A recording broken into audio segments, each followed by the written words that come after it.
Imagine being told where you can live, who you can marry, what school you can attend, all because of your skin color.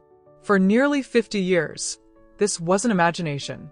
This was apartheid in South Africa.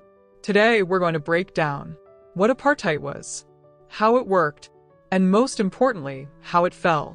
Apartheid was a system of institutionalized racial segregation enforced in South Africa from 1948 to 1994.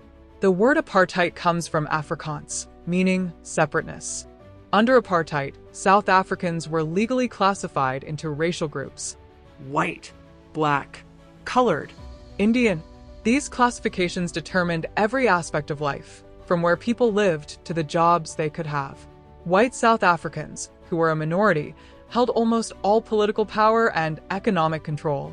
Apartheid wasn't just prejudice, it was law. Some of the most important apartheid laws included: the Population Registration Act classified citizens by race. The Group Areas Act forced racial groups to live in separate areas. Past laws required Black South Africans to carry documents to move through white areas. Bantu Education Act designed Black education to prepare students only for manual labor. Families were torn apart. Millions were forcibly removed from their homes. Peaceful protests were often met with violence, arrests, and imprisonment. Despite the brutality, apartheid was never accepted quietly.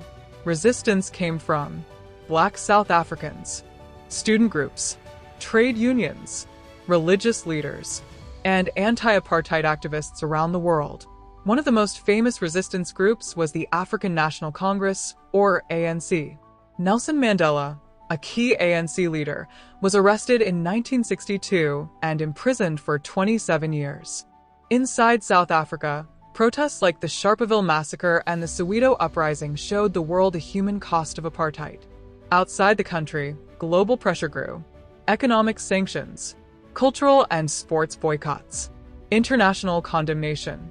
South Africa was becoming increasingly isolated. By the late 1980s, apartheid was crumbling. The system was economically unsustainable, politically unstable, and morally indefensible. In 1990, President F.W. de Klerk made a historic decision. He unbanned anti-apartheid organizations and released Nelson Mandela from prison. Negotiations began to dismantle apartheid laws.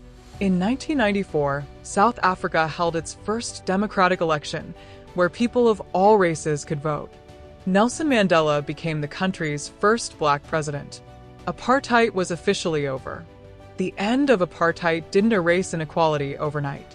South Africa still faces challenges like economic disparity, poverty, and social division.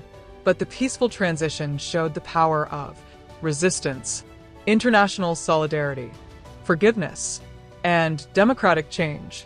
Apartheid stands as a reminder of what happens when racism becomes law and how people can rise to defeat it. History isn't just about the past. It's about the choices we make today. If you found this video helpful, don't forget to like, subscribe, and share, because understanding history helps us avoid repeating it.